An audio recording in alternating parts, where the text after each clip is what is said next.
कुरिन्थियंस के नाम संत पौलुस का पहला पत्र। अध्याय 1। अभिवादन। कुरिन्थ में ईश्वर की कलीसिया के नाम पौलुस, जो ईश्वर द्वारा ईसा मसीह का प्रेरित नियुक्त हुआ है, और भाई स्तेफनोस का पुत्र। आप लोग ईसा मसीह द्वारा पवित्र किए गए हैं और उन सब के साथ संत बनने के लिए बुलाए गए हैं, जो कहीं भी हमारे प्रभु ईसा मसीह अर्थात अपने तथा हमारे प्रभु का नाम लेते हैं। हमारा पिता ईश्वर और प्रभु ईसा मसीह आप लोगों को अनुग्रह तथा शांति प्रदान करे। आप लोगों को ईसा मसीह द्वारा ईश्वर का अनुग्रह प्राप्त हुआ है। इसके लिए मैं ईश्वर को निरंतर धन्यवाद देता हूँ। मसीह का संदेश आप लोगों के बीच इस प्रकार दृढ़ हो गया है कि आप लोग मसीह से संयुक्त होकर अभिव्यक्त और ज्ञान के सब प्रकार के वरदानों से संपन्न हो गए हैं। आप लोगों में किसी कृपादान की कमी नहीं है और अब आप हमारे प्रभु ईसा मसीह के आगमन की प्रतीक्षा कर रहे हैं। ईश्वर अंत तक अपने लोगों को विश्वास में सुदृढ़ बनाए रखेगा, जिससे आप हमारे प्रभु ईसा मसीह के दिन निर्दोष पाए जाएं। ईश्वर सत्य प्रतिज्ञ है। उसी ने आप लोगों को अपने पुत्र हमारे प्रभु ईसा मसीह के सहभागी बनने के लिए बुलाया। दल बदली। भाइयों, हमारे प्रभु ईसा मसीह के नाम पर मैं आप लोगों से यह अनुरोध करता हूँ, आप लोग एक मत होकर दल बदली से दूर रहें। आप एक दूसरे से मेल मिलाप करें और हृदय तथा मन से पूर्ण रूप से एक हो जाएं।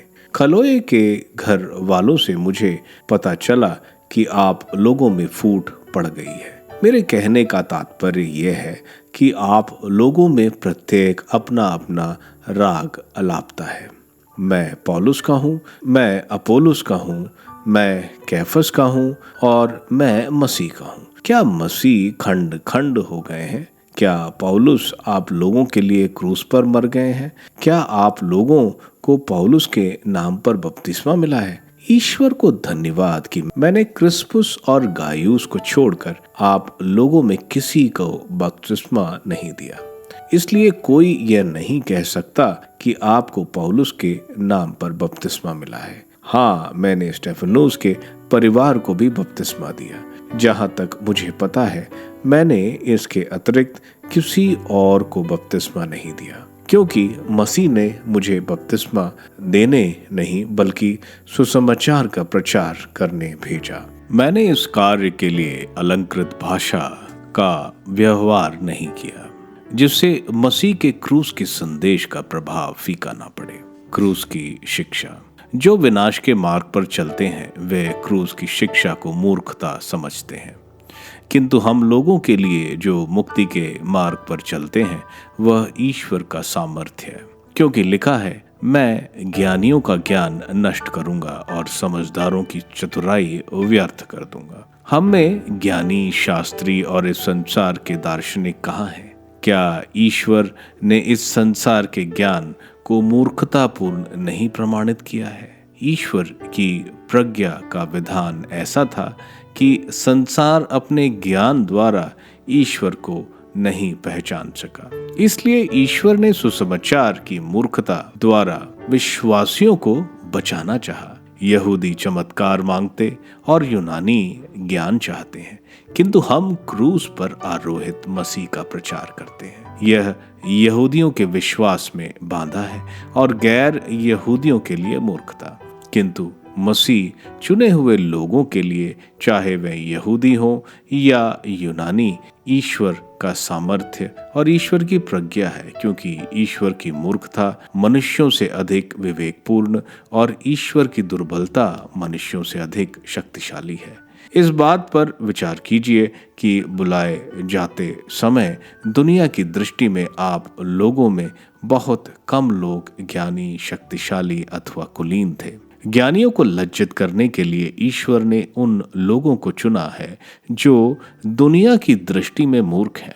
शक्तिशालियों को लज्जित करने के लिए उसने उन लोगों को चुना है जो दुनिया की दृष्टि में दुर्बल हैं। गण्यमान्य लोगों का घमंड चूर करने के लिए उसने उन लोगों को चुना है जो दुनिया की दृष्टि में तुच्छ और नगण्य है, जिससे कोई भी मनुष्य ईश्वर के सामने गर्व न करे। उसी ईश्वर के वरदान से आप लोग ईसा मसीह के अंग बन गए हैं। ईश्वर ने मसीह को हमारा ज्ञान, धार्मिकता, पवित्रता और उद्धार बना दिया है। इसलिए जैसा कि धर्म ग्रंथ में लिखा है, यदि कोई गर्व करना चाहे तो वह प्रभु पर गर्व करे। कुरिन्थियों के नाम संत पौलुस का पहला पत्र, अध्याय 2। भाइयों, जब मैं ईश्वर का संदेश सुनाने आप लोगों के यहाँ आया, तब मैंने शब्द, डंबर अथवा पांडित्य का प्रदर्शन नहीं किया। मैंने निश्चय किया था कि मैं आप लोगों से ईसा मसीह और क्रूस पर उनके मरण के अतिरिक्त किसी और विषय पर बात नहीं करूंगा। वास्तव में मैं आप लोगों के बीच रहते समय दुर्बल, संकोची और भीरू था। मेरे प्रवचन तथा मेरे संदेश में विद्वानता पूर्ण शब्दों का आकर्षण नहीं, बल्कि आत्मा का सामर्थ था, जिससे आप लोगों का विश्वास मानवीय प्रज्ञा पर नहीं बल्कि ईश्वर के सामर्थ्य पर आधारित हो। ईश्वर की प्रज्ञा। हम उन लोगों के बीच प्रज्ञा की बातें करते हैं जो परिपक्व हो गए हैं। यह प्रज्ञा ना तो इस संसार की है और ना इस संसार के अधिपतियों की, जो समाप्त होने को है। हम ईश्वर की उस रहस्यमय प्रज्ञा और उद्देश्य की घोषणा करते हैं जो अब तक गुप्त रहे, जिन्हें ईश्वर ने संसार की सृष्टि से पहले ही हमारी महिमा के लिए निश्चित किया था और जिनको संसार के अधिपतियों में किसी ने नहीं जाना। यदि वे लोग उन्हें जानते तो महिमामय प्रभु को क्रूस पर नहीं चढ़ाते। हम उन बातों के विषय में बोलते हैं जिनके संबंध में धर्म ग्रंथ यह कहता है, ईश्वर ने अपने भक्तों के लिए जो तैयार किया है उसको किसी ने कभी देखा नहीं, किसी ने सुना नहीं और ना कोई उसकी कल्पना ही कर पाया। ईश्वर ने अपने आत्मा द्वारा हम पर वही प्रकट किया है, क्योंकि आत्मा सब कुछ की ईश्वर के रहस्य को भी था लेता है। मनुष्य के निजी आत्मा के अतिरिक्त कौन किसी का अंतरतम जानता है? इसी तरह ईश्वर के आत्मा के अतिरिक्त कोई ईश्वर का अंतरतम नहीं जानता। हमें संसार का नहीं बल्कि ईश्वर का आत्मा मिला है, जिससे हम ईश्वर के वरदान पहचान सकें। हम इन वरदानों की व्याख्या करते समय मानवीय प्रज्ञा के शब्दों का नहीं बल्कि आत्मा द्वारा प्रदत्त शब्दों का प्रयोग करते हैं। इस प्रकार हम आध्यात्मिक शब्दावली में आध्यात्मिक तथ्यों की विवेचना करते हैं। प्रकृत मनुष्य ईश्वर के आत्मा की शिक्षा स्वीकार नहीं करता। वह उसे मूर्खता मानता और उसे समझने में असमर्थ है, क्योंकि आत्मा की सहायता से ही उस शिक्षा की प्रखर हो सकती है। आध्यात्मिक मनुष्य सब बातों की परख करता है, किंतु कोई भी उस मनुष्य की परख नहीं कर पाता, क्योंकि लिखा है, प्रभु का मन कौन जानता है, कौन उसे शिक्षा दे सकता है। हम में तो मसीह का मनोभाव विद्यमान है। कुरिन्थियों के नाम संत पौलुस का पहला पत्र, अध्याय 3। भाइयों, मैं उस समय आप लोगों से उस तरह बातें नहीं कर सका जिस तरह आध्यात्मिक व्यक्तियों से की जाती है। मुझे आप लोगों से उस तरह बातें करनी पड़ी जिस तरह प्रकृत मनुष्यों से, मसीह में मेरे निरे बच्चों से की जाती है। मैंने आपको दूध पिलाया, मैंने आपको ठोस भोजन इसलिए नहीं दिया कि आप उसे नहीं पचा सकते थे। आप इस समय भी उसे पचा नहीं सकते, क्योंकि आप अब तक प्रकृत हैं। आप लोगों में ईर्ष्या और झगड़ा होता है।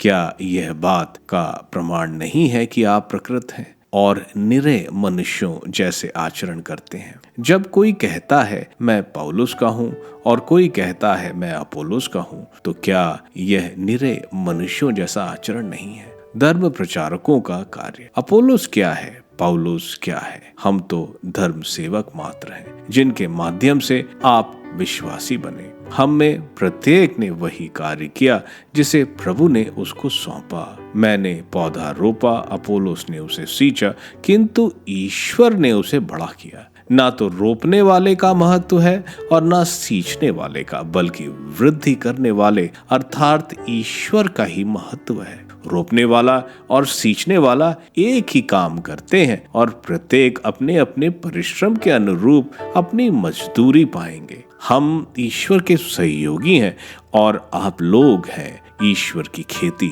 ईश्वर का भवन। ईश्वर से प्राप्त अनुग्रह के अनुसार मैंने कुशल वास्तुपति की तरह नींव डाली है, कोई दूसरा ही इसके ऊपर भवन का निर्माण कर रहा है। हर एक को सावधान रहना है कि वह किस तरह निर्माण करता है। जो नींव डाली गई है उसे छोड़कर कोई दूसरी नहीं डाल सकता और वह नींव है ईसा मसीह। यदि इस नींव पर लोग निर्माण के कार्य में सोना, चांदी, रत्न, लकड़ी, घास अथवा भूसा काम में लाएंगे तो हर एक का काम प्रकट किया जाएगा। प्रभु का दिन जो आग के साथ आएगा उसे प्रकट कर देगा और उस आग द्वारा हर एक के काम की परीक्षा ली जाएगी। जिसका भवन कायम रहेगा उसे पुरस्कार मिलेगा, जिसका भवन जल जाएगा उसे पुरस्कार नहीं मिलेगा। फिर भी वह बच जाएगा जैसे कोई आग पार कर बच जाता है।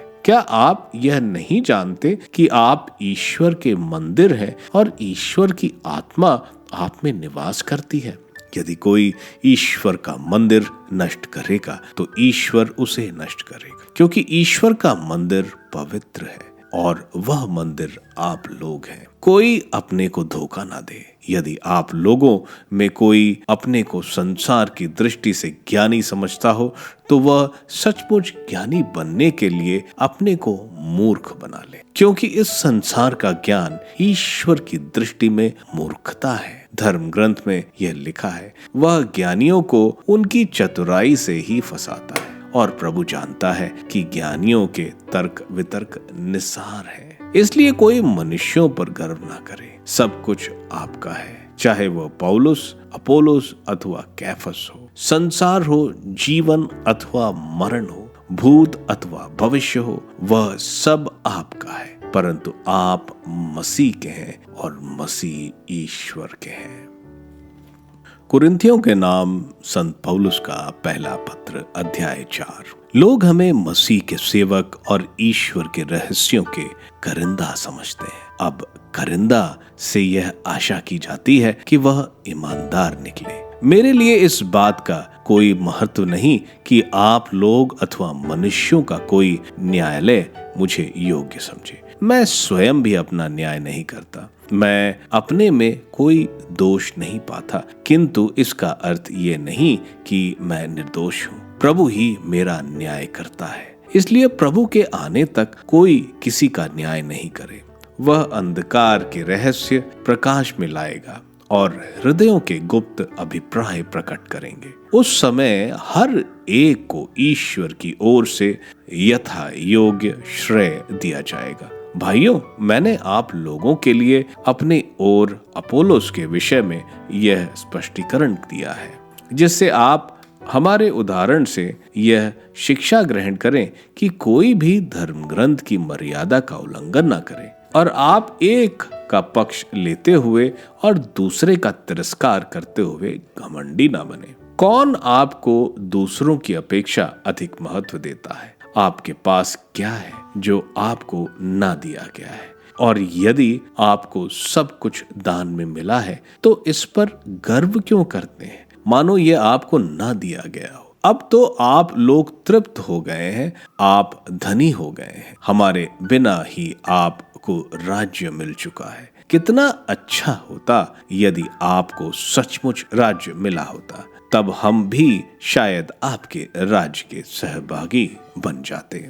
मुझे ऐसा लगता है कि ईश्वर ने हमें प्रेरितों को मनुष्यों में सबसे नीचा रखा है। हम रंग भूमि में प्राण दंड भोगने वाले मनुष्यों की तरह हैं। हम विश्व के लिए, स्वर्ग दूतों और मनुष्यों दोनों के लिए तमाशा बन गए हैं। हम मसीह के कारण मूर्ख हैं, किंतु आप मसीह के समझदार अनुयायी हैं। हम दुर्बल हैं और आप बलवान हैं। आप लोगों को सम्मान मिल रहा है और हमें तिरस्कार। हम इस समय भी भूखे और प्यासे हैं, फटे पुराने कपड़े पहनते हैं, मार खाते हैं, भटकते फिरते हैं और अपने हाथों से परिश्रम करते करते थक जाते हैं। लोग हमारा अपमान करते हैं और हम आशीर्वाद देते हैं। वे हम पर अत्याचार करते हैं और हम सहते जाते हैं। वे हमारी निंदा करते हैं और हम नम्रता पूर्वक अनुनय विनय करते हैं। लोग अब भी हमारे साथ ऐसा व्यवहार करते हैं मानो हम पृथ्वी के कचरे और समाज के कूड़े करकट हों। पौलुस का पितृतुल्य प्रेम। मैं आप लोगों को लज्जित करने के लिए यह नहीं लिख रहा हूं, बल्कि आपको अपनी प्यारी संतान मानकर समझा रहा हूं, क्योंकि हो सकता है कि मसीह में आपके 1000 शिक्षक हों, किंतु आपके अनेक पिता नहीं हैं। मैंने सुसमाचार द्वारा ईसा मसीह में आप लोगों का उत्पन्न किया है। इसलिए मैं आप लोगों से यह अनुरोध करता हूं कि आप मेरा अनुसरण करें। इसी में मैंने प्रभु में अपने प्रिय एवं विश्वासी पुत्र तिमोथी को आपके यहाँ भेजा है। वह आपको मसीह के विषय में मेरी शिक्षा का स्मरण दिलाएगा, जिसका मैं सब जगह हर कलीसिया में प्रचार करता हूँ। कुछ लोग यह समझकर घमंडी बन गए हैं कि मैं आपके यहाँ नहीं आऊंगा। यदि प्रभु की इच्छा हो तो मैं शीघ्र ही आप लोगों के वहां आऊंगा और उनकी बातों से नहीं बल्कि उनके कार्यों से उन घमंडियों को परखना चाहूंगा, क्योंकि ईश्वर का राज्य बातों में नहीं बल्कि कार्यों में है। आप लोग क्या चाहते हैं? क्या मैं लाठी लिए आपके पास आऊं या प्रेम और कोमलता का भाव लेकर? कुरिन्थियों के नाम संत पौलुस का पहला पत्र अध्याय 5। व्यभिचार की एक घटना। आप लोगों के बीच हो रहे व्यभिचार की चर्चा चारों ओर फैल गई है। ऐसा व्यभिचार जो गैर यहूदियों में भी नहीं होता। किसी ने अपने पिता की पत्नी को रख लिया है, तब भी आप घमंड में फूले हुए हैं। आपको शोक मनाना और जिसने ये काम किया है उसका बहिष्कार करना चाहिए था। मैं शरीर में अनुपस्थित होते हुए भी आत्मा में आप लोगों के बीच हूँ। जिसने ये काम किया है मैं उसका न्याय कर चुका हूँ, मानो मैं वास्तव में वहां उपस्थित हूँ। और मेरा निर्णय यह है, प्रभु ईसा के नाम पर हम अर्थात आप लोग और मैं आत्मा से एकत्र हो जाएंगे और अपने प्रभु ईसा के अधिकार से उस व्यक्ति को शैतान के हवाले कर देंगे, जिससे उसके शरीर का विनाश हो किंतु प्रभु के दिन उसकी आत्मा का उद्धार हो। आप लोगों का आत्मसंतोष आपको शोभा नहीं देता। क्या आप यह नहीं जानते कि थोड़ा सा खमीर सारे सने हुए आटे को खमीरी बना देता है? आप पुराना खमीर निकाल कर शुद्ध हो जाएं, जिससे आप नया सना हुआ आटा बन जाए। आपको बेखमीर रोटी जैसा बनना चाहिए, क्योंकि हमारा पास्का का मेमना अर्थात मसीह बलि चढ़ाए जा चुके हैं। इसलिए हमें ना तो पुराने खमीर से और ना बुराई और दुष्टता के खमीर से, बल्कि शुद्धता और सच्चाई की बेखमीर रोटी से पर्व मनाना चाहिए।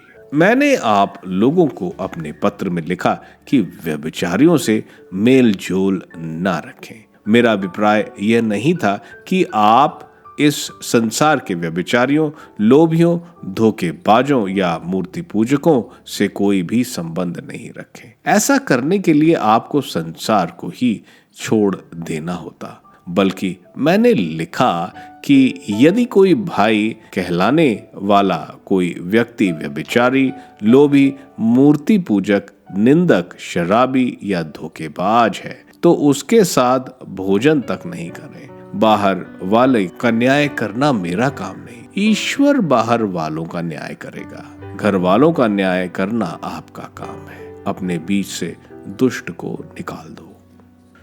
कुरिन्थियों के नाम संत पौलुस का पहला पत्र अध्याय 6। मुकदमेबाजी। यदि आप लोगों में कोई आपसी झगड़ा हो तो आप न्याय के लिए संतों के पास नहीं बल्कि अविश्वासियों के पास जाने का साहस कैसे कर सकते हैं? क्या आप नहीं जानते कि संत संसार का न्याय करेंगे? यदि आपको संसार का न्याय करना है तो क्या आप छोटे से छोटे मामले का फैसला करने योग्य नहीं? क्या आप यह नहीं जानते कि हम स्वर्ग दूतों का न्याय करेंगे? तो फिर साधारण जीवन के मामले की बात ही क्या?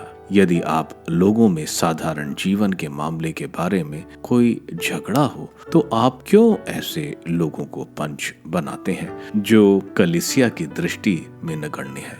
यह मैं आपको लज्जित करने के लिए कह रहा हूँ। क्या आप लोगों में एक भी समझदार व्यक्ति विद्यमान नहीं है जो अपने भाइयों का न्याय कर सकता है? इसकी क्या जरूरत है कि भाई अपने भाई पर अविश्वासियों की अदालत में मुकदमा चलाए? वास्तव में पहला दोष यह है कि आप एक दूसरे पर मुकदमा चलाते हैं। इसकी अपेक्षा आप अन्याय क्यों नहीं सह लेते? अपनी हानि क्यों नहीं होने देते? उल्टे आप स्वयं अन्याय करते हैं और दूसरों को हानि पहुंचाते हैं, और वे आपके भाई हैं। क्या आप यह नहीं जानते कि अन्याय करने वाले ईश्वर के राज्य के अधिकारी नहीं होंगे?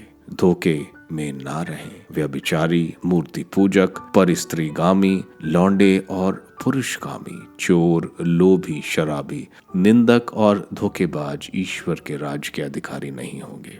आप लोगों में कुछ ऐसे भी थे, किंतु आप लोगों ने स्नान किया है, आप पवित्र किए गए हैं और प्रभु ईसा मसीह के नाम पर और हमारे ईश्वर के आत्मा द्वारा आप पाप मुक्त किए गए हैं। वैश्यागमन की निंदा। मुझे सब कुछ करने की अनुमति है, किंतु सब कुछ हितकारी नहीं। मुझे सब कुछ करने की अनुमति है, किंतु मैं किसी भी चीज का गुलाम नहीं बनूंगा। भोजन पेट के लिए है और पेट भोजन के लिए। ईश्वर दोनों का अंत कर देगा, किंतु शरीर व्यभिचार के लिए नहीं, बल्कि प्रभु के लिए है और प्रभु शरीर के लिए। ईश्वर ने जिस तरह प्रभु को पुनर्जीवित किया, उसी तरह वह हम लोगों को भी अपने सामर्थ्य से पुनर्जीवित करेगा। क्या आप लोग यह नहीं जानते कि आपके शरीर मसीह के अंग हैं? तो क्या मैं मसीह के अंग लेकर उन्हें वेश्या के अंग बना दूं? कभी नहीं। क्या आप लोग यह नहीं जानते कि जिसका मिलन वेश्या से होता है वह उसके साथ एक शरीर हो जाता है? क्योंकि धर्म ग्रंथ कहता है वह दोनों एक शरीर हो जाएंगे। किंतु जिसका मिलन प्रभु से होता है वह उसके साथ एक आत्मा बन जाता है। व्यभिचार से दूर रहें। मनुष्य के दूसरे सभी पाप उसके शरीर से बाहर हैं, किंतु व्यभिचार करने वाले अपने ही शरीर के विरुद्ध पाप करता है। क्या आप लोग ये नहीं जानते कि आपका शरीर पवित्र आत्मा का मंदिर है? वह आप में निवास करता है और आपको ईश्वर से प्राप्त हुआ है। आपका अपने पर अधिकार नहीं है, क्योंकि आप लोग कीमत पर खरीदे गए हैं। इसलिए आप लोग अपने शरीर से ईश्वर की महिमा प्रकट करें। कुरिन्थियों के नाम संत पौलुस का पहला पत्र, अध्याय 7। विवाह संबंधी प्रश्न का उत्तर। जिन बातों के विषय में आप लोगों ने लिखा है उन पर मेरा विचार यह है, स्त्री से संबंध नहीं रखना पुरुष के लिए उत्तम है, किंतु व्यभिचार की आशंका के कारण हर पुरुष की अपनी पत्नी हो और हर स्त्री का अपना पति। पति अपनी पत्नी के प्रति अपने कर्तव्य का पालन करे और स्त्री अपने पति के प्रति। पत्नी का अपने शरीर पर अधिकार नहीं, वह पति का है, और उसी प्रकार पति को भी अपने शरीर पर अधिकार नहीं, वह पत्नी का है। आप लोग एक दूसरे को उस अधिकार से वंचित नहीं करें, और यदि ऐसा करें तो दोनों की सहमति से और कुछ समय के लिए, जिससे प्रार्थना का अवकाश मिले और इसके बाद पहले जैसे रहें। कहीं ऐसा ना हो कि शैतान असंयम के कारण आपको प्रलोभन में डाल दे। मैं यह आदेश के रूप में नहीं बल्कि अनुमति के रूप में कह रहा हूँ। मैं तो चाहता हूँ कि सब मनुष्य मुझ जैसे हों, किंतु ईश्वर की ओर से हर एक को अपना अपना वरदान मिला है, एक को यह, दूसरे को वह।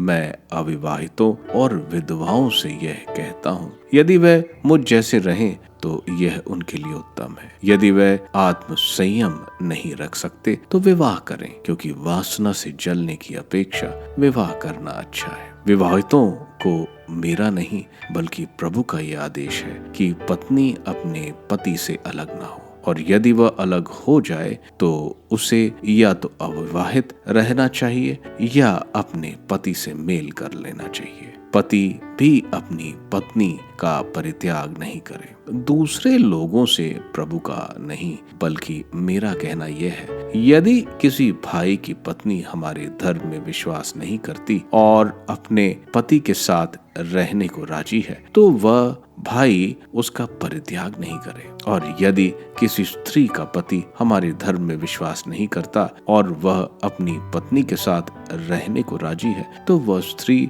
अपने पति का परित्याग नहीं करे, क्योंकि विश्वास नहीं करने वाला पति अपनी पत्नी द्वारा पवित्र किया जाएगा और विश्वास नहीं करने वाली पत्नी अपने मसीही पति द्वारा पवित्र किया जाएगा। नहीं तो आपकी संतति दूषित होती, किंतु अब वह पवित्र ही है। यदि विश्वास नहीं करने वाला साथी अलग हो जाना चाहे तो वह अलग हो जाए। ऐसी स्थिति में विश्वास करने वाला भाई या बहन बाध्य नहीं है।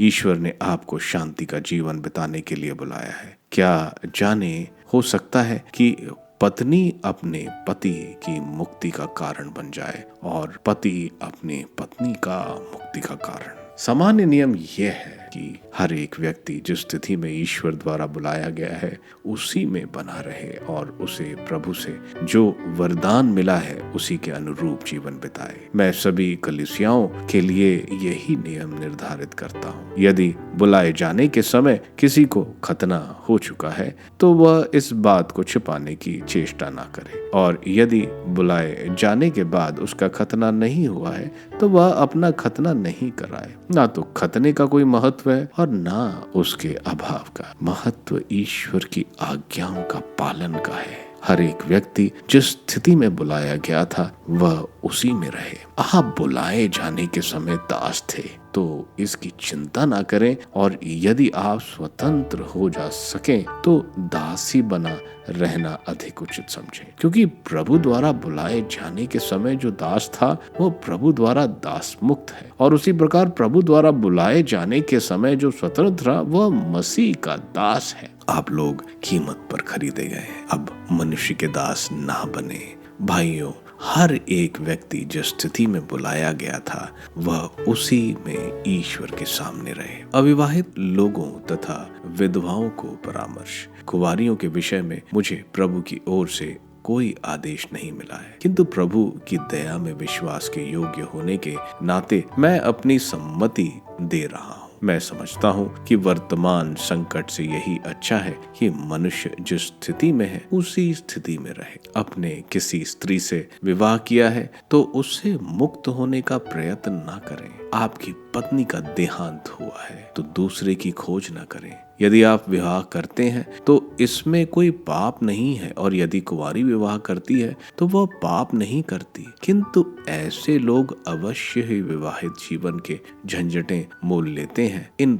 इनसे मैं आप लोगों को बचाना चाहता। भाइयों, मैं आप लोगों से यह कहता हूँ, समय थोड़ा ही रह गया है। अब से जो विवाहित है वे इस तरह रहें मानो विवाहित नहीं हो, जो रोते हैं मानो रोते नहीं हो, जो आनंद मनाते हैं मानो आनंद नहीं मनाते हो, जो खरीद लेते हैं मानो उनके पास कुछ नहीं हो, जो इस दुनिया की चीजों का उपभोग करते हैं मानो उनका उपभोग नहीं करते हो, क्योंकि जो दुनिया हम देखते हैं वह समाप्त हो जाती है। मैं तो चाहता हूँ कि आप लोगों की कोई चिंता ना हो। जो अविवाहित है वो प्रभु की बातों की चिंता करता है, वह प्रभु को प्रसन्न करना चाहता है। जो विवाहित है वह दुनिया की बातें की चिंता करता है, वह अपनी पत्नी को प्रसन्न करना चाहता है। उसमें परस्पर विरोधी भावों का संघर्ष है, जिसका पति नहीं रह गया, और जो कुंवारी है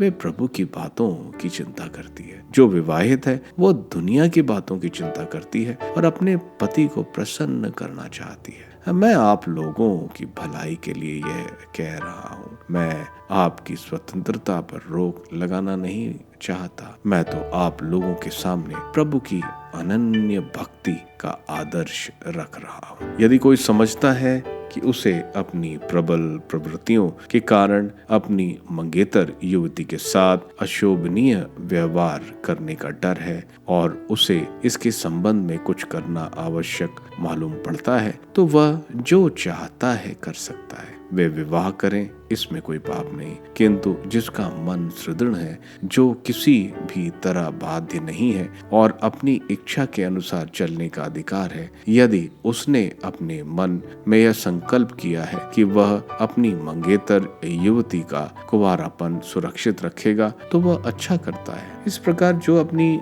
मंगेतर युवती से विवाह करता है वह अच्छा करता है, और जो विवाह नहीं करता है वह और भी अच्छा करता है। जब तक किसी स्त्री का पति जीवित है, वह तब तक उससे बंधी रहती है। यदि पति मर जाता है तो वह मुक्त हो जाती है और जिसके साथ चाहे विवाह कर सकती है, परंतु केवल किसी मसीही से। फिर भी यदि वह वैसे ही रह जाए तो यह और अच्छा करती है। यह मेरा विचार है और मुझे विश्वास है कि ईश्वर का मनोभाव मुझ में विद्यमान है। कुरिन्थियों के नाम संत पौलुस का पहला पत्र अध्याय 8। देवताओं को अर्पित मांस। अब देवताओं को अर्पित मांस के विषय में हम सबको ज्ञान प्राप्त है, यह मानी हुई बात है, किंतु ज्ञान घमंडी बनाता है, जबकि प्रेम निर्माण करता है। यदि कोई समझता है कि वह कुछ जानता है, तो वह अब तक यह नहीं जानता कि किस प्रकार जानना चाहिए। किंतु यदि कोई ईश्वर को प्यार करता है, तो वह ईश्वर द्वारा अपनाया गया है। देवताओं को अर्पित मांस खाने के विषय में हम जानते हैं कि विश्व भर में वास्तव में किसी देवी देवता का अस्तित्व नहीं है। एकमात्र ईश्वर के अतिरिक्त कोई और ईश्वर नहीं है। यद्यपि भले ही आकाश में या पृथ्वी पर तथाकथित देवता हों, और सच पूछिए तो इस प्रकार के बहुत से देवता और प्रभु हैं, फिर भी हमारे लिए तो एक ही ईश्वर है, वह पिता जिससे सब कुछ उत्पन्न होता है और जिसके पास हमें जाना है, और एक ही प्रभु अर्थात ईसा मसीह, जिनके द्वारा सब कुछ बना है और हम भी उन्हीं के द्वारा। परंतु यह ज्ञान सबको प्राप्त नहीं है। कुछ लोग हाल में मूर्ति पूजक थे, वे वह मांस देवताओं को अर्पित कर खाते हैं और उनका अंतःकरण दुर्बल होने के कारण दूषित हो जाता है। भोजन हमें ईश्वर के निकट नहीं पहुंचा सकता। यदि हम उसे नहीं खाते तो उसमें हमें कोई हानि नहीं, और यदि हम उसे खाते हैं तो उससे भी हमें कोई लाभ नहीं। किंतु इसका ध्यान रखें कि आपकी स्वतंत्रता दुर्बल लोगों के लिए पाप का कारण ना बने। मान ले कि आपको ज्ञान प्राप्त हो और आप किसी देवी मंदिर में भोजन करने जाएं। यदि ऐसा कोई व्यक्ति आपको यह करते देख ले जिसका अंतःकरण दुर्बल है, तो क्या उसे देवताओं को अर्पित मांस खाने के लिए प्रोत्साहन नहीं मिलेगा?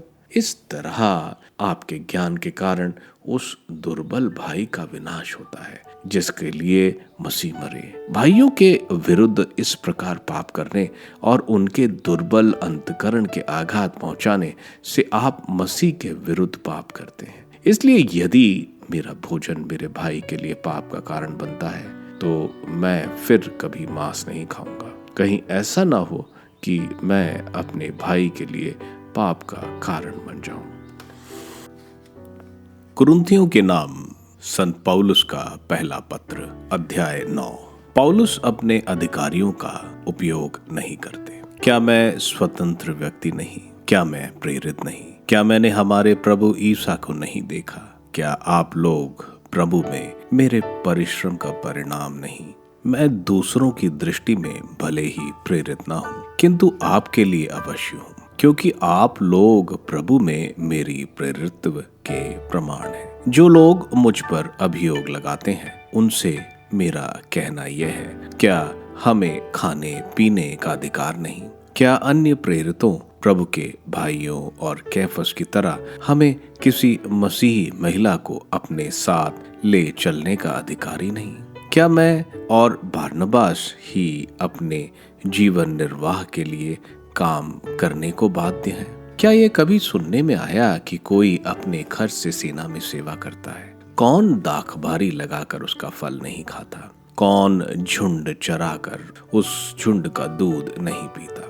यह मैं साधारण जीवन के उदाहरणों के आधार पर ही नहीं कह रहा हूँ। संहिता भी ये कहती है, क्योंकि मूसा की संहिता में लिखा है, तुम द्वारी करते बैल के मुंह पर मोहरा मत लगाओ। क्या ईश्वर को बैलों की चिंता है, या वह हमारे लिए कहता है? ये निश्चय ही हमारे लिए लिखा हुआ है, क्योंकि यह उचित है कि उपज का हिस्सा पाने की आशा से जोतने वाला हल चलाए और दावने वाला दावरी करे।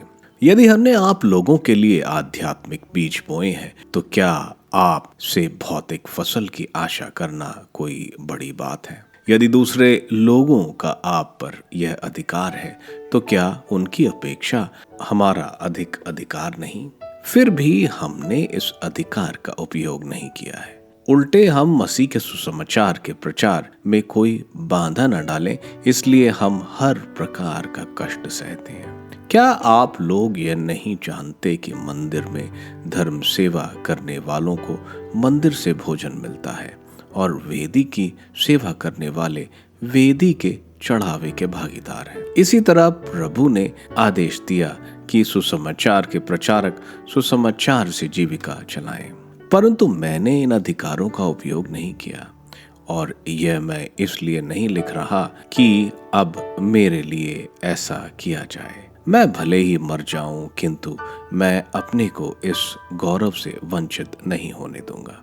मैं इस पर गौरव नहीं करता कि मैं सुसमाचार का प्रचार करता हूं। मुझे तो ऐसा करने का आदेश दिया गया है। धिक्कार मुझे यदि मैं सुसमाचार का प्रचार ना करूं। यदि मैं अपनी इच्छा से एक करता, तो मुझे पुरस्कार का अधिकार होता, किंतु मैं अपनी इच्छा से ये नहीं करता। मुझे जो कार्य सौंपा गया है, मैं उसे पूरा करता हूँ। तो पुरस्कार पर मेरा कौन सा दावा है? वह यह है कि मैं कुछ किए बिना सुसमाचार का प्रचार करता हूँ, और सुसमाचार संबंधी अपने अधिकारों का पूरा उपयोग नहीं करता। सब लोगों से स्वतंत्र होने पर भी मैंने अपने को सबका दास बना लिया है, जिससे मैं अधिक से अधिक लोगों का उद्धार कर सकूं।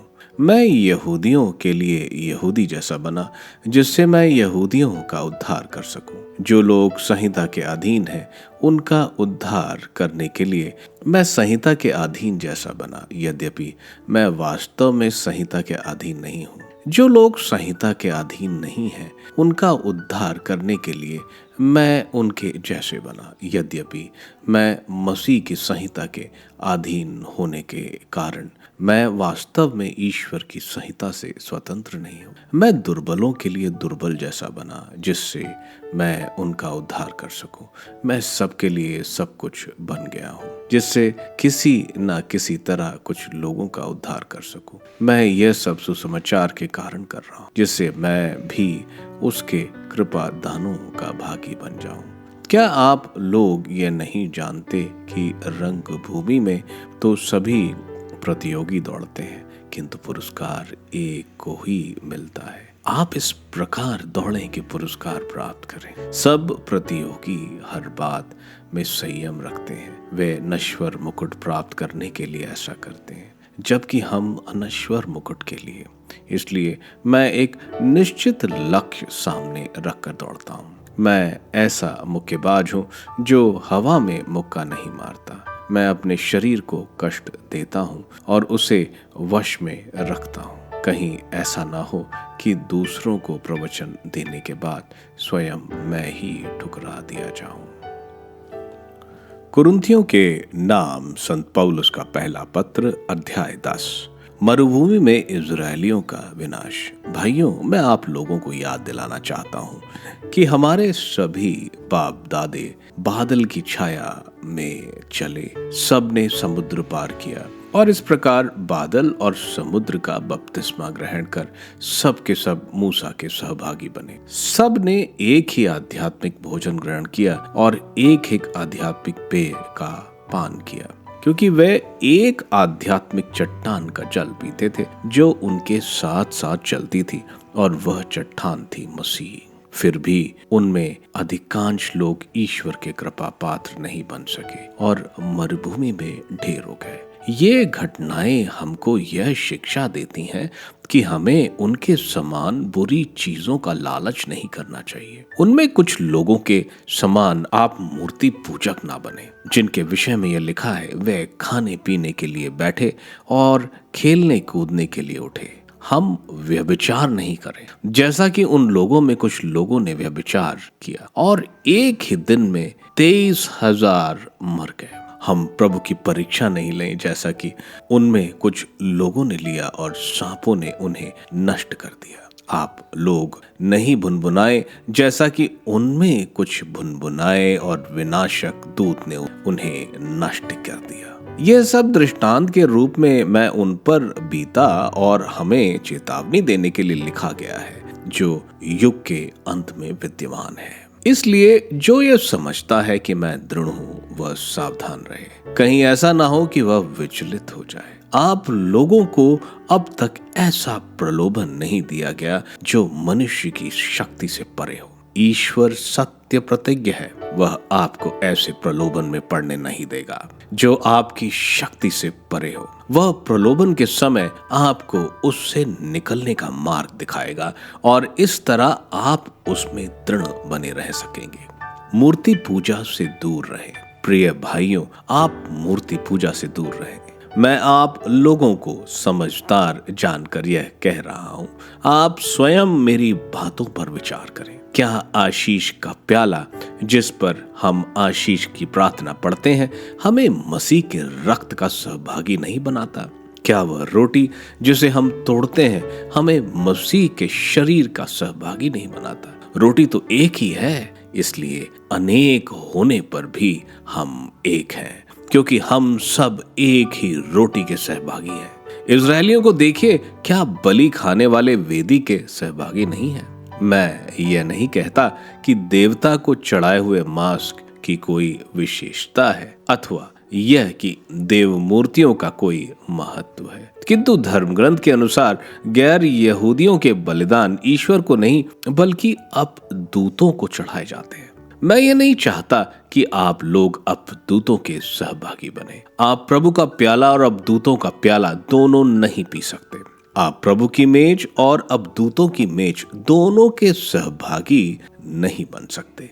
क्या हम प्रभु को चुनौती देना चाहते हैं? क्या हम उससे बलवान हैं? व्यावहारिक निर्देश। सब कुछ करने की अनुमति है, किंतु सब कुछ हितकारी नहीं। सब कुछ करने की अनुमति है, किंतु सब कुछ लाभदायक नहीं। सब कोई अपना नहीं बल्कि दूसरों के हित का ध्यान रखे। बाजार में जो मांस बिकता है उसे आप अंतःकरण की शांति के लिए पूछताछ किए बिना खा सकते हैं, क्योंकि पृथ्वी और उसमें जो कुछ है सब प्रभु का है। जब अविश्वासियों में कोई आपको निमंत्रण देता है और आप जाना चाहते हैं, तो जो कुछ परोसा जाता है उसे आप अंतःकरण की शांति के लिए पूछताछ किए बिना खा सकते हैं। परंतु यदि कोई आपसे कहे यह देवता को चढ़ाया हुआ मांस है, तो बतलाने वाले और अंतःकरण के कारण उसे ना खाएं। मेरा अभिप्राय आपके अंतःकरण से नहीं बल्कि दूसरे व्यक्ति के अंतःकरण से है, क्योंकि मेरी स्वतंत्रता दूसरे के अंतःकरण के कारण बंधित नहीं है। यदि मैं धन्यवाद की प्रार्थना पढ़ने के बाद भोज में सम्मिलित हो गया हूं, तो जिस भोजन के लिए मैं ईश्वर को धन्यवाद देता हूं, उसके कारण किसी को मेरी निंदा करने का अधिकार नहीं। इसलिए आप लोग चाहे खाएं या पिएं या जो कुछ भी करें, सब ईश्वर की महिमा के लिए करें। आप किसी के लिए पाप का कारण ना बने, ना यहूदियों के लिए, ना यूनानियों के लिए और ना ईश्वर के कलीसिया के लिए। मैं भी अपने हित का नहीं बल्कि दूसरों के हित का ध्यान रखकर सब बातों में सबको प्रसन्न करने का प्रयत्न करता हूं, जिससे वे मुक्ति प्राप्त कर सकें। कुरिन्थियों के नाम संत पौलुस का पहला पत्र, अध्याय 11। आप लोग मेरा अनुसरण करें जिस तरह मैं मसीह का अनुसरण करता हूँ। स्त्रियां प्रचलित प्रथा के अनुसार धर्म सभा में अपना सिर ढकें। आप लोग हर बात में मुझे याद करते हैं और मुझसे जो शिक्षा मिली है उसमें दृढ़ बने रहते हैं। इसके लिए मैं आप लोगों की प्रशंसा करता हूँ। फिर भी मैं आपको यह बताना चाहता हूँ कि मसीह प्रत्येक पुरुष के शीर्ष है। पुरुष स्त्री का शीर्ष है और ईसा मसीह का शीर्ष। जो पुरुष सिर ढककर प्रार्थना या भविष्यवाणी करता है वह अपने सिर का अपमान करता है, और जो स्त्री बिना सिर ढके प्रार्थना या भविष्यवाणी करती है वह अपने सिर का अपमान करती है, क्योंकि वह उस स्त्री जैसी है जिसका सिर मुड़ा हुआ है। यदि कोई स्त्री अपना सिर नहीं ढकती तो सिर मुड़वा ले। यदि कटे हुए केश या मुड़ा हुआ सिर स्त्री के लिए लज्जा की बात है तो वह अपना सिर ढक ले। पुरुष को अपना सिर नहीं ढकना चाहिए, क्योंकि वह ईश्वर का प्रतिरूप और उसकी महिमा का प्रतिबिंब है, जबकि स्त्री पुरुष की महिमा का प्रतिबिंब है। पुरुष स्त्री से नहीं बना बल्कि स्त्री पुरुष से बनी, और पुरुष की सृष्टि स्त्री के लिए नहीं हुई बल्कि पुरुष के लिए स्त्री की सृष्टि हुई। इसलिए स्वर्गदूतों के कारण स्त्री को अधीनता का चिन्ह अपने सिर पर पहनना चाहिए। फिर भी प्रभु के विधान के अनुसार स्त्री के बिना पुरुष कुछ नहीं है और पुरुष के बिना स्त्री कुछ नहीं। यदि पुरुष से स्त्री की सृष्टि हुई तो पुरुष का जन्म स्त्री से होता है, और सब कुछ का मूल स्रोत ईश्वर है। आप लोग स्वयं विचार करें, क्या यह उचित है कि स्त्री बिना सिर ढके ईश्वर से प्रार्थना करे? क्या प्रकृति स्वयं आपको यह शिक्षा नहीं देती कि लंबे केश रखना पुरुष के लिए लज्जा की बात है, जबकि स्त्री के लिए यह गौरव की बात है, क्योंकि उसे आवरण के रूप में लंबे केश मिले हैं। यदि कोई इसके विषय में विवाद करना चाहे तो वह यह जान ले कि ना तो हमारे यहाँ कोई दूसरा प्रथा प्रचलित है और ना ईश्वर की कलीसिया में है। प्रभु भोज, मैं यह आदेश देते हुए इस पर अपना असंतोष प्रकट करना चाहता हूँ कि आपकी सभाओं में आपको लाभ से अधिक हानि होती है। पहली बात तो यह है कि मेरे सुनने में आया है कि जब आपके यहाँ धर्म सभा होती है तो दल बदली स्पष्ट हो जाती है, और मैं एक सीमा तक उस पर विश्वास भी करता हूँ। आप लोगों में फूट होना एक प्रकार से अनिवार्य है, जिससे यह स्पष्ट हो जाए कि आप में कौन लोग खरे हैं। आप लोग जिस तरह सभा के लिए एकत्र होते हैं वह प्रभु भोज कहलाने योग्य नहीं, क्योंकि प्रत्येक व्यक्ति झटपट अपना अपना भोजन खाने में लग जाता है। इस तरह कोई भूखा रह जाता है और कोई जरूरत से ज्यादा पीता है। क्या खाने पीने के लिए आपके अपने घर नहीं है? या क्या आप ईश्वर की कलीसिया का तिरस्कार करना और दरिद्रों को नीचा दिखाना चाहते हैं? मैं आप लोगों से क्या कहूँ? क्या मैं आपकी प्रशंसा करूं? मैं इस बात के लिए आपकी प्रशंसा नहीं कर सकता। मैंने प्रभु से सुना और आप लोगों को भी यही बताया कि जिस रात प्रभु ईसा पकड़वाए गए उन्होंने रोटी लेकर धन्यवाद की प्रार्थना पढ़ी और उसे तोड़कर कहा, यह मेरा शरीर है, यह तुम्हारे लिए है, यह मेरी स्मृति में किया करो। इसी प्रकार व्यारी के बाद उन्होंने प्याला लेकर कहा, यह प्याला मेरे रक्त का नूतन विधान है, जब जब तुम उसमें से पियो तो यह मेरी स्मृति में किया करो। इस प्रकार जब जब आप लोग यह रोटी खाते और यह प्याला पीते हैं तो प्रभु के आने तक की उनकी मृत्यु की घोषणा करते हैं।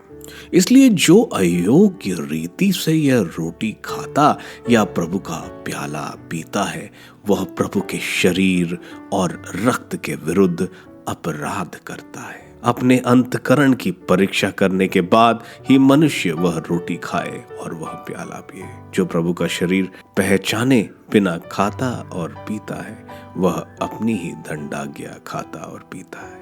यही कारण है कि आप में से बहुत लोग रोगी और दुर्बल हैं और कुछ लोग मर गए हैं। यदि हम अपने अंतकरण की परीक्षा करते तो हमें दंड नहीं दिया जाता। किंतु जब हमें प्रभु का दंड मिलता ही है तो यह हमारे सुधार के लिए है, जिससे हम संसार के दंड के भागी नहीं बने। इसलिए भाइयों, जब आप प्रभु भोज के लिए एकत्र हो तो एक दूसरे की प्रतीक्षा करें। यदि किसी को भूख लगे तो वह अपने यहाँ खाए, जिससे आपकी सभा आपके दंड का कारण ना बने। आपके यहाँ आने पर मैं दूसरी बातों का निपटारा करूंगा। कुरिन्थियों के नाम संत पौलुस का पहला पत्र, अध्याय 12।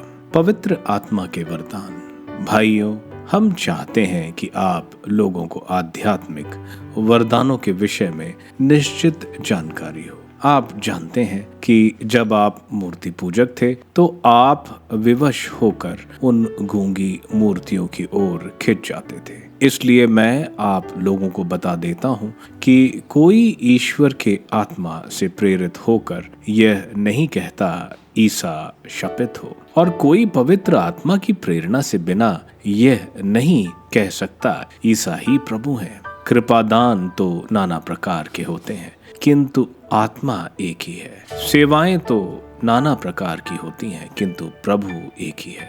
प्रभावशाली कार्य तो नाना प्रकार के होते हैं, किंतु एक ही ईश्वर द्वारा सब में सब कार्य संपन्न होते हैं। वह प्रत्येक को वरदान देता है, जिससे वह सबके हित के लिए पवित्र आत्मा को प्रकट करे।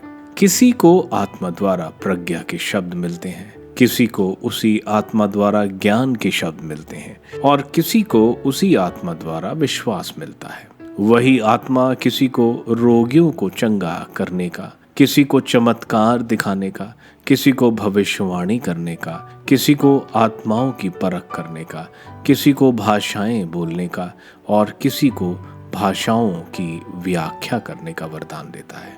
एक ही और वही आत्मा यह सब करता है। वह अपनी इच्छा के अनुसार प्रत्येक को अलग अलग वरदान देता है। एक ही शरीर के अनेक अंग। मनुष्य का शरीर एक है, यद्यपि उसके बहुत से अंग होते हैं, और सभी अंग अनेक होते हुए भी एक ही शरीर बन जाते हैं। मसीह के विषय में भी यही बात है। हम यहूदी हों या यूनानी, दास हों या स्वतंत्र, हम सब के सब एक ही आत्मा का बपतिस्मा ग्रहण कर एक ही शरीर बन गए हैं। हम सबको एक ही आत्मा का पान कराया गया है। शरीर में भी तो एक नहीं बल्कि बहुत से अंग हैं। यदि पैर कहे मैं हाथ नहीं हूँ इसलिए शरीर का नहीं हूँ, तो क्या वह इस कारण शरीर का अंग नहीं? यदि कान कहे मैं आँख नहीं हूँ इसलिए शरीर का नहीं हूँ, तो क्या वह इस कारण शरीर का अंग नहीं? यदि सारा शरीर आँख ही होता तो वह कैसे सुन सकता? यदि सारा शरीर कान ही होता तो वह कैसे सूंघ सकता? वास्तव में ईश्वर ने अपनी इच्छा अनुसार शरीर में एक एक अंग को अपनी अपनी जगह रचा। यदि सब के सब एक ही अंग होते तो शरीर कहाँ होता? वास्तव में बहुत से अंग होने पर भी शरीर एक ही होता है। आँख हाथ से नहीं कह सकती मुझे तुम्हारी जरूरत नहीं, और सिर पैरों से नहीं कह सकता मुझे तुम्हारी जरूरत नहीं। उल्टे शरीर के जो अंग सबसे दुर्बल समझे जाते हैं वह अधिक आवश्यक है। शरीर के जिन अंगों को हम कम आदरणीय समझते हैं उनका अधिक आदर करते हैं, और अपने अशोभनीय अंगों की लज्जा का अधिक ध्यान रखते हैं। हमारे शोभनीय अंगों को इसकी जरूरत नहीं होती।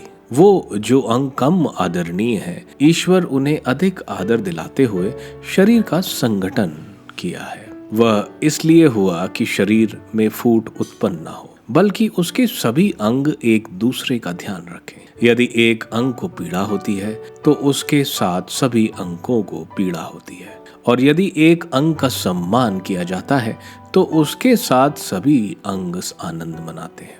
इसी तरह आप सब मिलकर मसीह का शरीर हैं, और आप में से प्रत्येक उसका एक अंग है। ईश्वर ने कलीसिया में भिन्न भिन्न लोगों को नियुक्त किया है, और पहले प्रेरितों को, दूसरे भविष्य वक्ताओं को, तीसरे शिक्षकों को, और तब चमत्कार दिखाने वालों को। इसके बाद स्वास्थ्य करने वाले, परोपकारी, प्रशासकों, अनेक भाषाएं बोलने वालों को। क्या सब प्रेरित हैं? सब भविष्य वक्ता हैं? सब शिक्षक हैं? सब चमत्कार दिखाने वाले हैं? सब स्वास्थ्य करने वाले हैं, सब भाषाएं बोलने वाले हैं, सब व्याख्या करने वाले हैं। आप लोग उच्चतर वरदानों की अभिलाषा किया करें। मैं अब आप लोगों को सर्वोत्तम मार्ग दिखाना चाहता हूँ। कुरिन्थियों के नाम संत पौलुस का पहला पत्र, अध्याय 13। भातृ प्रेम का गुणगान। मैं भले ही मनुष्यों तथा स्वर्गदूतों की सब भाषाएं बोलूं, किंतु यदि मुझ में प्रेम का भाव है तो मैं खनखनाता घड़ियाल या झंझनाती झांझ मात्र हूं। मुझे भले ही भविष्यवाणी का वरदान मिला हो, मैं सभी रहस्यों जानता हूँ, मुझे समस्त ज्ञान प्राप्त हो गया हो, मेरा विश्वास इतना परिपूर्ण हो कि मैं पहाड़ों को हटा सकूं, किंतु यदि मुझ में प्रेम का भाव है तो मैं कुछ भी नहीं हूँ। मैं भले ही अपनी सारी संपत्ति दान कर दूं और अपना शरीर भस्म होने के लिए अर्पित करूं, किंतु यदि मुझ में प्रेम का भाव है तो इससे मुझे कुछ भी लाभ नहीं। प्रेम सहनशील और दयालु है। प्रेम ना तो ईर्ष्या करता है, ना डींग मारता, ना घमंड करता है। प्रेम अशोभनीय व्यवहार नहीं करता, वह अपना स्वार्थ नहीं खोजता। प्रेम ना तो झुझलाता है और ना बुराई का लेखा रखता है।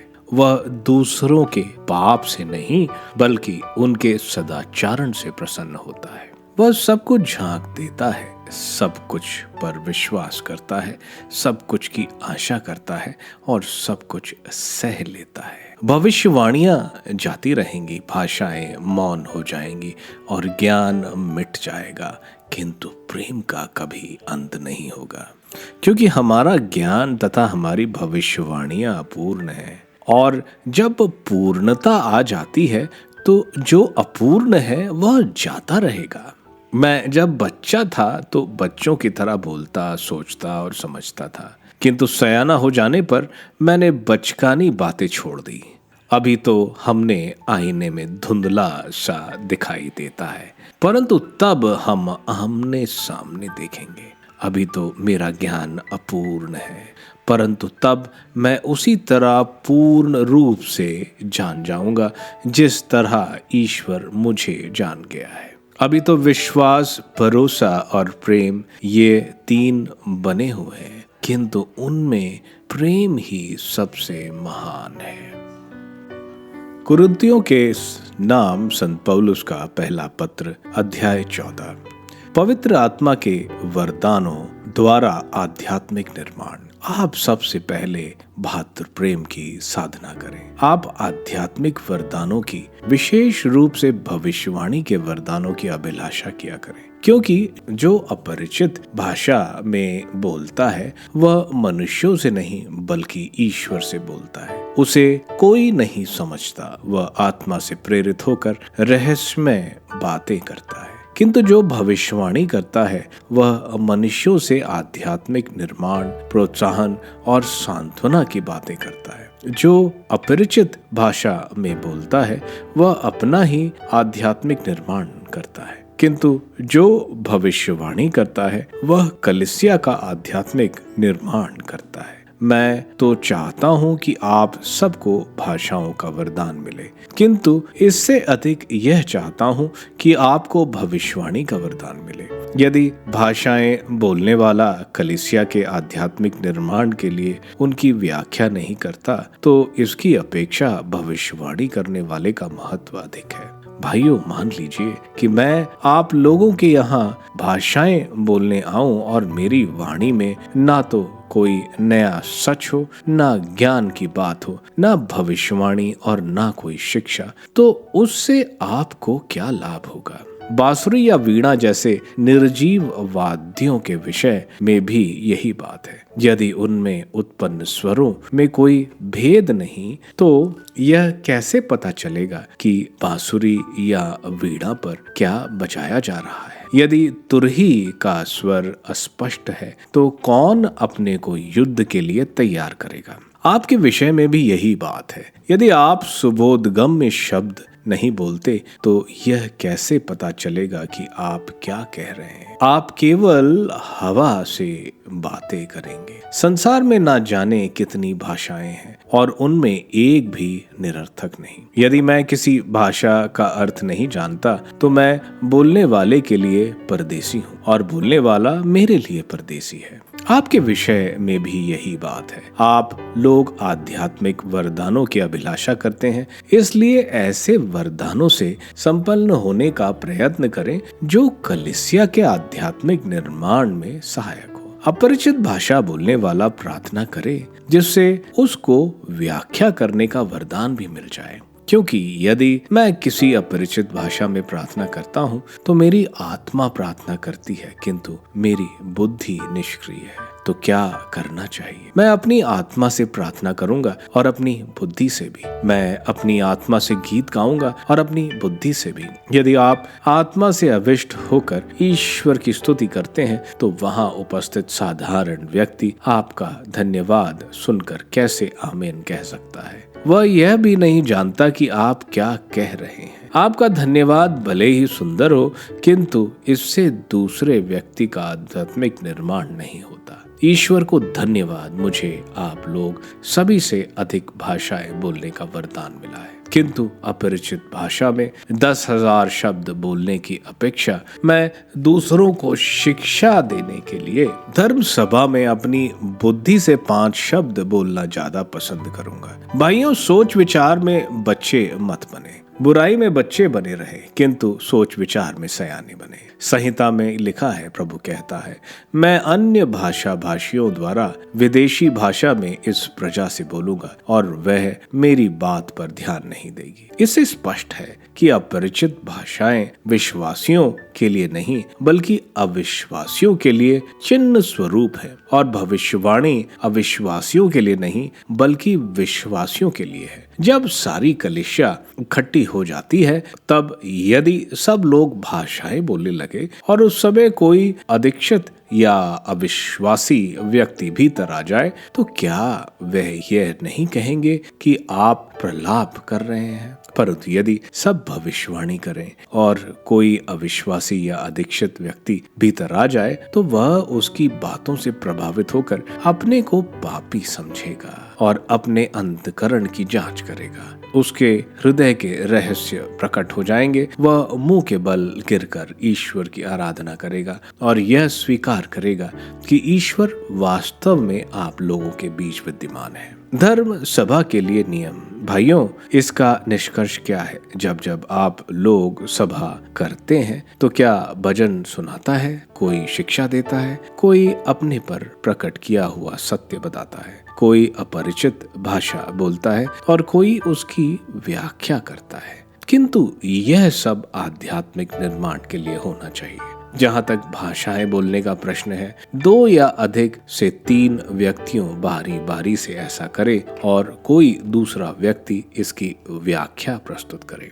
यदि कोई व्याख्या करने वाला नहीं हो तो अपरिचित भाषा बोलने वाला धर्म सभा में चुप रहे, वह अपने से और ईश्वर से बोले। भविष्यवाणी करने वालों में 2 या 3 बोले और दूसरे लोग उनकी वाणी की परीक्षा करें। यदि बैठे हुए लोग में किसी पर कोई सत्य प्रकट किया जाता हो तो पहला व्यक्ति चुप रहे। आप सभी लोग भविष्यवाणी कर सकते हैं किंतु आप एक एक कर बोले जिससे सबको शिक्षा और प्रोत्साहन मिले। भविष्य वक्ता अपनी भविष्यवाणी पर नियंत्रण रख सकता है क्योंकि ईश्वर कोलाहल का नहीं वरन शांति का ईश्वर है। संतों की सभी कलीसियाओं की तरह आपकी धर्म सभाओं में भी स्त्रियां मौन रहे, उन्हें बोलने की अनुमति नहीं है। वह अपनी अधीनता स्वीकार करें जैसा कि संहिता कहती है। यदि वे किसी बात की जानकारी प्राप्त करना चाहती है तो वे घर में अपने पतियों से पूछे। धर्म सभा में बोलना स्त्रियों के लिए लज्जा की बात है। क्या ईश्वर का वचन आप लोगों के यहाँ से फैला या केवल आप लोगों तक पहुँचा है? यदि कोई समझता है कि भविष्यवाणी या अन्य आध्यात्मिक वरदानों से संपन्न है तो वह यह अच्छी तरह जान ले कि जो कुछ आप लोगों को लिख रहा हूं वह प्रभु का आदेश है। यदि कोई यह अस्वीकार करता है तो वह प्रभु द्वारा अस्वीकार किया जाता है। भाइयों, निष्कर्ष ये है, आप भविष्यवाणी के वरदान की अभिलाषा करें, किंतु किसी को भाषाएं बोलने से ना रोकें। सब कुछ उचित और व्यवस्थित रूप से किया जाए। कुरिन्थियों के नाम संत पौलुस का पहला पत्र, अध्याय 15। मसीह का पुनरुत्थान। भाइयों, मैं आप लोगों को उस समाचार का स्मरण दिलाना चाहता हूँ जिसका प्रचार मैंने आपके बीच किया, जिससे आपने ग्रहण किया, जिससे आप दृढ़ बने हुए हैं। और यदि आप उसे उसी रूप में बनाए रखेंगे जिस रूप में मैंने उसे आपको सुनाया, तो उसके द्वारा आपको मुक्ति मिलेगी, नहीं तो आपका विश्वास व्यर्थ होगा। मैंने आप लोगों को मुख्य रूप से वही शिक्षा सुनाई जो मुझे मिली थी, और वह इस प्रकार है। मसीह हमारे पापों के प्रायश्चित के लिए मरे, जैसा कि धर्म ग्रंथ में लिखा है। वह कब्र में रह गए और तीसरे दिन जी उठे, जैसा कि धर्म ग्रंथ में लिखा है। वह कैफस को और बाद में 12 को दिखाई दिए। फिर वह एक समय 500 से अधिक भाइयों को दिखाई दिए। उनमें से अधिकांश आज भी जीवित हैं, यद्यपि कुछ मर गए हैं। बाद में वह याकूब को और फिर सब प्रेरितों को दिखाई दिए। सबके बाद वह मुझे भी मानो ठीक समय से पीछे जन्मे को दिखाई दिए। मैं प्रेरितों में सबसे छोटा हूँ। सच पूछिए तो मैं प्रेरित कहलाने योग्य भी नहीं, क्योंकि मैंने ईश्वर की कलीसिया पर अत्याचार किया है। मैं जो कुछ भी हूँ ईश्वर की कृपा से हूँ, और मुझे उसमें से जो कृपा मिली है वह व्यर्थ नहीं हुई। मैंने उन सब से अधिक परिश्रम किया। मैंने नहीं, बल्कि ईश्वर की कृपा ने जो मुझ में विद्यमान है। खैर, चाहे मैं हूँ चाहे वे हों, हम वही शिक्षा देते हैं और उसी पर आप लोगों ने विश्वास किया। मृतकों का पुनरुत्थान।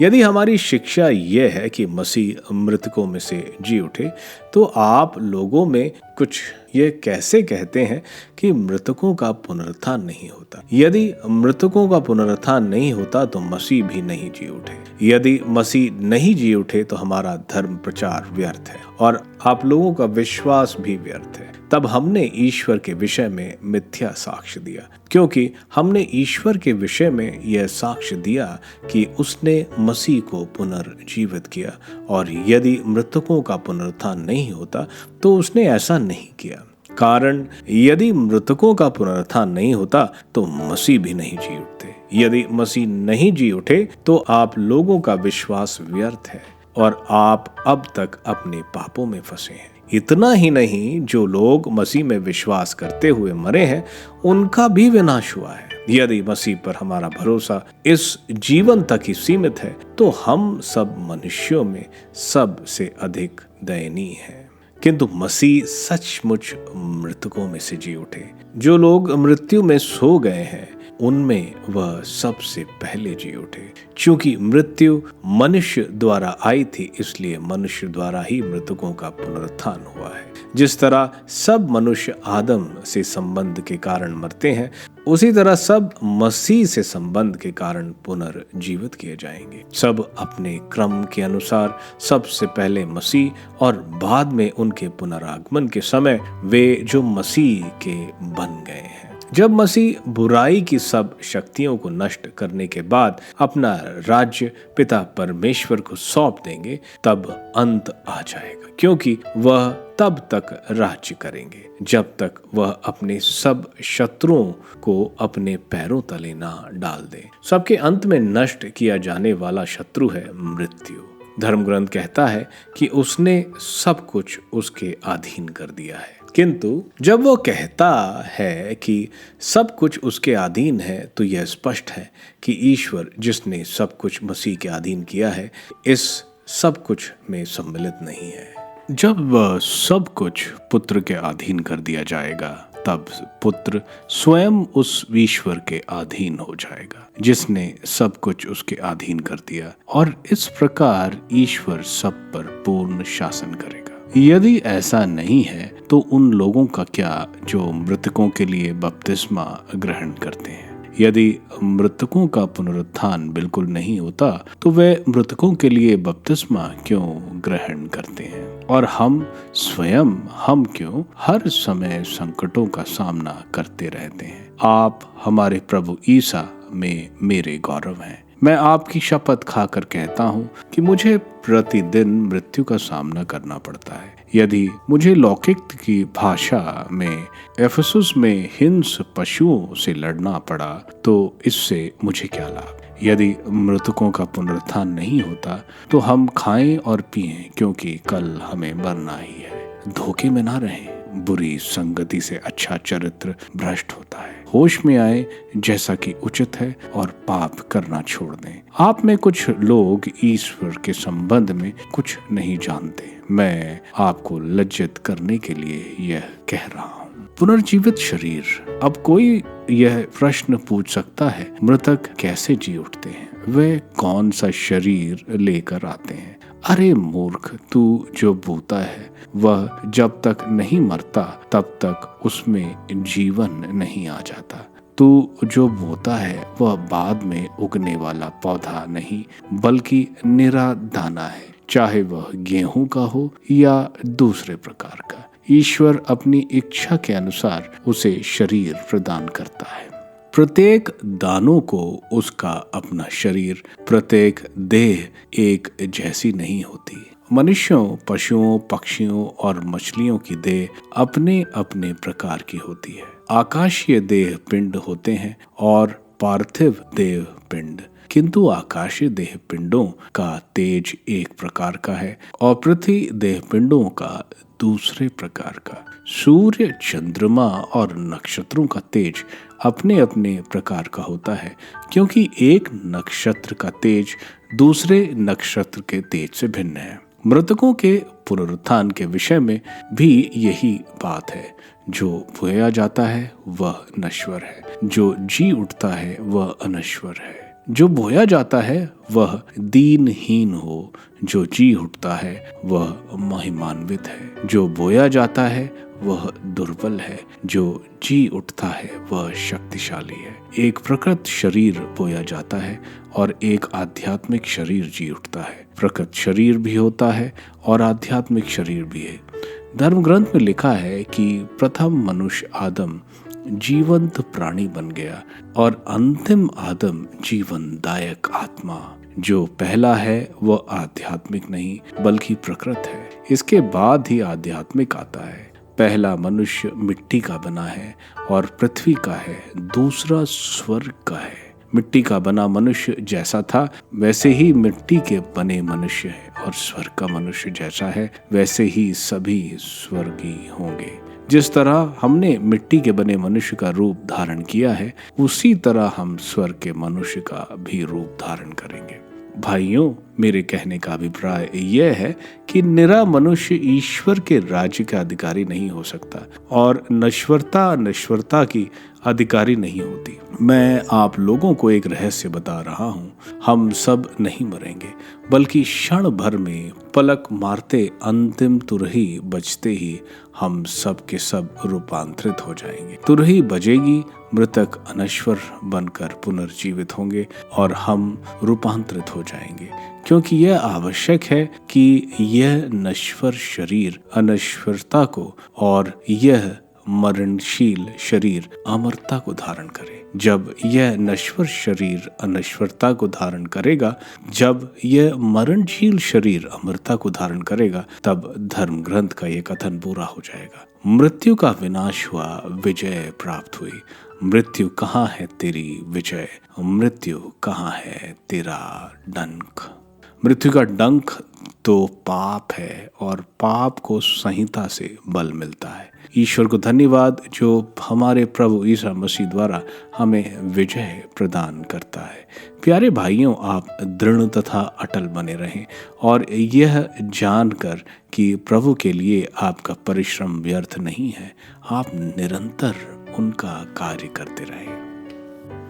कुरिन्थियों के नाम संत पौलुस का पहला पत्र अध्याय 16। यरूशलेम की कलीसिया के लिए चंदा। संतों के लिए जो चंदा एकत्र किया जा रहा है उसके विषय में आप लोग उस निर्देश का पालन करें जिसे मैंने गलातियों की कलीसियाओं के लिए निर्धारित किया है। आप लोगों में हर एक प्रति इतवार को अपनी आय के अनुसार कुछ अलग कर दें और अपने यहाँ सुरक्षित रखें। इस तरह मेरे पहुँचने के बाद ही चंदा जमा करने की जरूरत नहीं होगी। जिन लोगों को आप उपयुक्त समझेंगे आने पर मैं उन्हें पत्र दूंगा और वे आपका दान यरूशलेम पहुंचा देंगे। और यदि यही उचित जान पड़े कि मैं स्वयं जाऊं तो वे मेरे साथ चलेंगे। पौलुस की यात्राएं। मैं मकदूनिया का द्वारा समाप्त कर आप लोगों के यहाँ आऊंगा क्योंकि मैं मकदूनिया जाने वाला हूँ।